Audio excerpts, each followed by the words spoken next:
খ্রিস্টপূর্ব 261 অব্দ।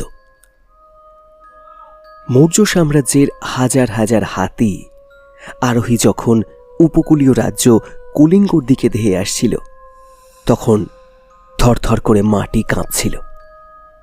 সম্রাট অশোক তখন ভারতের অধিকাংশ অঞ্চল শাসন করছেন এবং এখন তার লক্ষ্য কলিঙ্গকে গুঁড়িয়ে দিয়ে তাদের বন্দরগুলো দখল করা। কলিঙ্গবাসী তাদের মাতৃভূমি রক্ষার জন্য তলোয়ার, বর্ষা এবং নিজেদের যুদ্ধ হস্তি নিয়ে প্রস্তুত ছিল, কিন্তু তারা সংখ্যায় অনেক কম ছিল এবং যখন তারা সেই ভয়াবহতা বুঝতে পারল, ততক্ষণে অনেক দেরি হয়ে গেছে। একটি তুষার ধসের মতো মৌর্য বাহিনী তাদের উপর আছড়ে পড়ে। হাতের দাঁতে লাগানো ধারালো অস্ত্র মানুষের দেহ ছিন্ন ভিন্ন করে দিচ্ছিল, আর যারা বেঁচে ছিল তারা হাতির পায়ের তলায় পিষ্ট হচ্ছিল। যারা কোনো মতে প্রাণে বেঁচে গিয়েছিল তারা দয়া নদীর দিকে দৌড় দেয়, কিন্তু নদীর অন্য পারে মৌর্য অশ্বারোহী বাহিনী ততক্ষণে তাদের ঘিরে ফেলেছে। আতঙ্ক ছড়িয়ে পড়েছে এবং সৈন্যরা নদীতে ঝাঁপ দেয়, কিন্তু সেখানেও আকাশ থেকে মৌর্য তীরন্দাজদের তীর বৃষ্টির মতো বর্ষিত হয়। দয়া নদীর জল লালে লাল হয়ে যায় এবং এই গণহত্যায় 1 লক্ষেরও বেশি মানুষ প্রাণ হারায় এবং আরও অসংখ্য মানুষকে জোরপূর্বক নির্বাসিত করা হয়। গ্রাম ধ্বংস হয়, পরিবারগুলো মুছে যায়। কিন্তু আশ্চর্যের বিষয় হল, এই ভয়াবহ ধ্বংসলীলা কোনো নতুন যুদ্ধের জন্ম দেয়নি, বরং এখান থেকেই এক নতুন শক্তির উদয় হয়, যা জ্ঞান ও যুক্তির ওপর ভিত্তি করে গড়ে উঠেছিল। কলিঙ্গ যুদ্ধের পর মৌর্যরা হিমালয় থেকে সমুদ্র পর্যন্ত প্রায় সমস্ত ভূমি নিয়ন্ত্রণ করতে শুরু করে, যা তৎকালীন বিশ্বের জনসংখ্যার 1/3 বেশি আবাসস্থল ছিল। সম্রাট অশোকের এই বিজয় তাকে পূর্ব উপকূল পর্যন্ত ক্ষমতা বিস্তারে সাহায্য করলেও এর মূল্য ছিল অনেক বেশি। নিজে সৃষ্ট এই বিপুল ধ্বংসযজ্ঞ মানুষের কষ্ট দেখে অশোক অপরাধবোধ ও দুঃখে অভিভূত হয়ে পড়েন। মাসের পর মাস তিনি অনুশোচনায় দগ্ধ হন, যতক্ষণ না তিনি বৌদ্ধ ধর্মের সংস্পর্শে আসেন। সে সময় বৌদ্ধ ধর্ম ছিল ভিক্ষুদের মাধ্যমে পরিচালিত একটি ছোট আন্দোলন, যারা রাস্তাঘাটে ঘুরে ঘুরে অহিংসা ও সহনশীলতার কথা বলতেন। অশোক বৌদ্ধ ধর্ম গ্রহণ করেন এবং এর পৃষ্ঠপোষক হয়ে ওঠেন। তিনি ধর্ম প্রচার করেন, কিন্তু কাউকে তা মানতে বাধ্য করেননি। তার রাজত্বের স্তম্ভগুলোতে দয়া, সহনশীলতা এবং সমাজ কল্যাণের নির্দেশ বা অনুশাসন খোদাই করা হয়। সেখানে লেখা ছিল, ভালো কাজ করা কঠিন, যে ভালো কাজ করে তাকে প্রথমে কঠিন কিছু করতে হয়। অশোক যা প্রচার করতেন তা নিজেও পালন করতেন। তিনি রাজকীয় রাস্তাগুলোর উন্নতি করেন, ছায়া দেওয়ার জন্য গাছ লাগান এবং পথিক ও গবাদি পশুর জন্য কুয়ো খনন করেন। এই রাস্তাগুলো বাণিজ্যের পথ হিসেবেও ব্যবহৃত হতে থাকে, যা দেশের অভ্যন্তরীণ বাজারগুলোকে দক্ষিণ পূর্ব এশিয়ার বন্দরগুলোর সাথে যুক্ত করে। এই পথে চন্দন কাঠ, আবলুস, তুলা এবং গোলমরিচের মতো মূল্যবান সম্পদ পরিবাহিত হতো। বৌদ্ধ ধর্মের প্রসারের সাথে সাথে ভিক্ষুকরা পাহাড় কেটে গুহা তৈরি করে মঠ স্থাপন করা শুরু করেন। তারা পর্যটকদের আশ্রয় দিতেন এবং বাণিজ্যের রক্ষক হিসাবে নিজেদের প্রতিষ্ঠিত করেন। এই উদীয়মান বণিক শ্রেণীর কাছে অত্যন্ত আকর্ষণীয় হয়ে ওঠে এবং তারা উদারভাবে দান করতে থাকে, কারণ এর মাধ্যমে তারা নিরাপত্তা ও আধ্যাত্মিক পুণ্য উভয়ই লাভ করত। ধীরে ধীরে এই মঠগুলো কেবল আধ্যাত্মিক কেন্দ্র নয়, বরং সম্পদের ইঞ্জিনে পরিণত হয়। ভিক্ষুরা জমি ব্যবস্থাপনা, খনি এবং কারখানা পরিচালনা করতে শুরু করেন। এমনকি তারা কৃষকদের অর্থ ধার দিতেন, যারা সামুদ্রিক বাণিজ্যে বিনিয়োগ করত। সহজভাবে বলতে গেলে দক্ষিণ এশিয়ার প্রথম ব্যাংক হিসেবে আবির্ভূত হয় এই বৌদ্ধ মঠগুলো। এটি ছিল এক চমৎকার ব্যবস্থা, বিশ্বাস বা ধর্ম বাণিজ্যকে অর্থায়ন করত, আর বাণিজ্য সেই ধর্মকে দেশ দেশান্তরে ছড়িয়ে দিত। অশোকের মৃত্যুর 1 শতাব্দী পর মৌর্য সাম্রাজ্যের পতন হলেও মঠগুলো টিকে থাকে এবং বণিকরা তাদের যাত্রা অব্যাহত রাখে। তারা এবার পশ্চিমের দিকে নজর দেয়, যেখানে এক নতুন পরাশক্তি ভারতীয় পণ্যের অপেক্ষায় ছিল। ভারত থেকে 6000 কিলোমিটার পশ্চিমে রোমানদের আধিপত্য তখন তুঙ্গে। খ্রিস্টপূর্ব 30 অব্দে ক্লিওপেট্রার মিশর জয় করার পর রোমান সাম্রাজ্য লোহিত সাগরের বন্দরগুলোর ওপর নিয়ন্ত্রণ পায়। এর ফলে সরাসরি ভারতীয় অঞ্চলের সাথে বাণিজ্যের পথ উন্মুক্ত হয় এবং জাহাজ চলাচল বৃদ্ধি পায়। ভারতীয় উপদ্বীপের ভৌগোলিক অবস্থান এবং মৌসুমী বায়ু এই বাণিজ্যে বিশাল ভূমিকা রেখেছিল। বছরের অর্ধেক সময় মৌসুমী বায়ু আরব সাগরের দিকে প্রবাহিত হতো এবং বাকি অর্ধেক সময় উল্টো দিকে। এই ঋতুচক্রের পাট নিয়ে ভারতীয় নাবিকরা সমুদ্র পাড়ি দিয়ে সরাসরি রোমে পৌঁছত এবং কয়েক মাস পর নিরাপদে ফিরে আসত। তারা অত্যন্ত মজবুত এবং বিশাল জাহাজ তৈরি করত, যা 1000 যাত্রী বা কয়েকশো টন পণ্য বহন করতে পারত। রোমে ভারতীয় পণ্য তাদের মূল্য দামের তুলনায় প্রায় 100 গুণ বেশি দামে বিক্রি হতো। একটি সফল সমুদ্র যাত্রার মুনাফা দিয়ে 2000 একর সেরা মিশরীয় আবাদি জমি কেনা যেত, অথবা 10,000 রোমান সৈন্যের 1 বছরের বেতন মেটানো যেত। এই বাণিজ্যে একজন সফল বণিক এতটাই ধনী হতেন যে তিনি রোমান সেনেটরদের সম্পদের সাথে পাল্লা দিতে পারতেন। সবচেয়ে বেশি চাহিদা ছিল গোলমরিচের। এটি রোমান বাজারে এতটাই জনপ্রিয় ছিল যে রোমানদের প্রায় 80% রন্ধন প্রণালীতে এর ব্যবহার অপরিহার্য হয়ে পড়ে।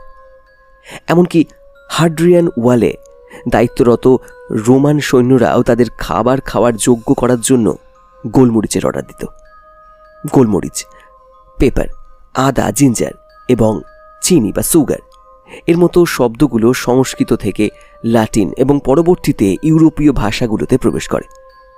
তবে কেবল মশলা নয়, বিশালাকার জাহাজগুলোতে হাতি, বাঘ, চিতা, এমনকি গন্ডারের মতো প্রাণীও রোমের গ্ল্যাডিয়েটর খেলার জন্য পরিবহন করা হতো। মিশরে ভারতীয় আমদানির পরিমাণ বর্তমানে $1.3 বিলিয়ন ছড়িয়ে যেত এবং রোমানরা এর ওপর কর বসিয়ে তাদের সাম্রাজ্যের বাজেটের 1/3 অর্থ সংগ্রহ করত। সিল্ক রোড বা রেশম পথকে গুরুত্বপূর্ণ মনে করা হলেও প্রকৃতপক্ষে চীনা পণ্যগুলোর বেশিরভাগই ভারতীয় সামুদ্রিক নেটওয়ার্কের মাধ্যমে রোমে পৌঁছত। ভারত হয়ে ওঠে রোমের বৃহত্তম বাণিজ্যিক অংশীদার।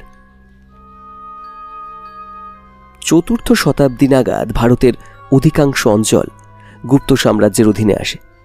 বাণিজ্যের ফলে আসা সম্পদ, শিল্প ও বিজ্ঞানের জোয়ার নিয়ে আসে। এই সময় নালন্দার মতো উচ্চশিক্ষা কেন্দ্র গড়ে ওঠে, যেখানে 10,000 ভিক্ষু পড়াশুনো করত এবং সেখানে রত্নসাগর বা জুয়েল অফ সি নামে একটা 9 তলা পাঠাগার ছিল। ভারত তখন বিশ্বের অন্যতম সমৃদ্ধ গাণিতিক ঐতিহ্য গড়ে তুলেছিল। পণ্ডিতরা 9টি গাণিতিক প্রতীককে এমনভাবে লিখতে শুরু করেন যেখানে একটি সংখ্যার অবস্থান তার মান নির্ধারণ করে। 628 খ্রিস্টাব্দের দিকে গণিতবিদ ব্রহ্মগুপ্ত একটি বৈপ্লবিক ধারণা দিয়ে কাজ শুরু করেন। তিনি শূন্য বা জিরোকে সংজ্ঞায়িত করেন এবং তার নিয়মগুলো নির্ধারণ করেন।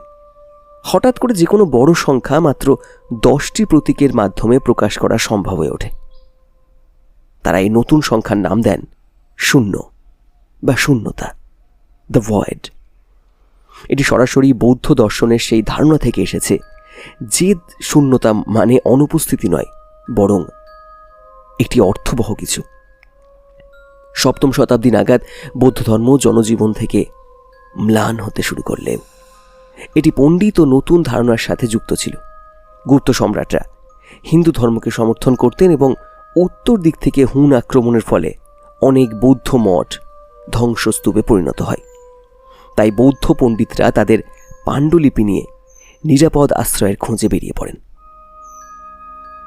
চীনে ভারতীয় সন্ন্যাসী ও পণ্ডিতরা সম্রাট উ জেয়ানকে ক্ষমতায় আসতে সাহায্য করেন এবং সেখানে বৌদ্ধ ধর্ম এমনকি রাষ্ট্রীয় ধর্মে পরিণত হয়। দক্ষিণ পূর্ব এশিয়ার বৌদ্ধ ধর্ম স্থানীয় সংস্কৃতির সাথে মিশে গিয়ে এক বিশাল ইন্দোস্ফিয়ার বা ভারতীয় প্রভাব বলয় তৈরি করে। এই নিদর্শন আজও আমরা কম্বোডিয়ার আঙ্কার ওয়াট মন্দিরে দেখতে পাই। 7ম শতাব্দী থেকে ইসলামের উত্থানের সাথে সাথে আরব ও পারস্য বণিকরা ভারত মহাসাগরের রুটগুলো সম্প্রসারিত করে। পরবর্তী শতাব্দীতে এই জ্ঞান আব্বাসীয় খিলাফতের প্রাণকেন্দ্র বাগদাদে পৌঁছায়। 8ম শতাব্দীতে বারমাকির নামে একটি প্রশাসনিক পরিবার, যারা আগে বৌদ্ধ পণ্ডিত ছিল, বাগদাদে হাউস অব উইজডম প্রতিষ্ঠা করে। তারা নালন্দার প্রতিদ্বন্দ্বী হিসাবে এই পাঠাগারটি গড়ে তোলে এবং ভারতীয় পাণ্ডুলিপিতে অনুবাদ করতে শুরু করে। এর ফলে ভারতীয় গণিত ও বিজ্ঞান আরব বিশ্বে ছড়িয়ে পড়ে। যখন এই পাণ্ডুলিপিগুলো স্পেনে পৌঁছয়, তখন ইউরোপ মধ্যযুগের অন্ধকারে আচ্ছন্ন। রোমান সংখ্যা এবং অ্যাবাকাস দিয়ে হিসাব করা ছিল অত্যন্ত জটিল ও সময় সাপেক্ষ। 1225 সালে পবিত্র রোমান সম্রাট দ্বিতীয় ফ্রেডরিক পিসাতে গণিতবিদ ফিবোনাচের সাথে দেখা করেন। ফিবোনাচ তখন দ্য বুক অফ ক্যালকুলেশন লিখছেন, যেখানে তিনি 9টি ভারতীয় সংখ্যা এবং সে অদ্ভুত প্রতীক জেফির বা জিরো সম্পর্কে আলোচনা করেছেন। ফ্রেডরিকের উৎসাহে এই জ্ঞান বণিকদের জন্য ব্যবহারিক হাতিয়ারে পরিণত হয় এবং এটি ইউরোপের দ্রুততম জনপ্রিয় বই হয়ে ওঠে। এটি মুদ্রা রূপান্তর, লাভ ও সুদ গণনার পদ্ধতি বদলে দেয়। কিন্তু যখন এই গণিত পশ্চিমে ছড়িয়ে পড়েছিল, তখন ভারতে নালন্দা বিশ্ববিদ্যালয় তুর্কি বাহিনীর হাতে ধ্বংস হয় এবং তার বিশাল পাঠাগার পুড়িয়ে ছাই করে দেয়া হয়। ধীরে ধীরে সংস্কৃত ভাষা ক্ষমতার কেন্দ্র থেকে হারিয়ে যেতে থাকে এবং পারস্য ভাষার প্রভাব বাড়তে থাকে। 1498 সালে যখন পর্তুগিজ জাহাজ ভারতে পৌঁছয়, তখন ইতিহাসের এক নিষ্ঠুর চক্র সম্পন্ন হয়। ভারত ইউরোপকে যে গাণিতিক হাতিয়ার দিয়েছিল, পশ্চিমরা সেই জ্ঞানকে অস্ত্র হিসেবে ব্যবহার করে নতুন সমুদ্র পথ আবিষ্কার করে এবং মশলা বাণিজ্যে আক্রমণ চালায়। ব্রিটিশ ইস্ট ইন্ডিয়া কোম্পানি ভারতকে একটি ব্যালেন্স শিটে পরিণত করে এবং পরবর্তী 5 শতাব্দীতে ভারত ঔপনিবেশিক শাসনের অধীনে থাকতে বাধ্য হয়। 7ম শতাব্দীর শেষ ভাগে ভারতীয় প্রভাব বিশ্বের প্রায় অর্ধেক মানবতাকে স্পর্শ করেছিল। কৌতূহল এবং সহনশীলতার উপর ভিত্তি করে গড়ে ওঠা এই সংস্কৃতি প্রতিটি সমাজকে সমৃদ্ধ করেছে।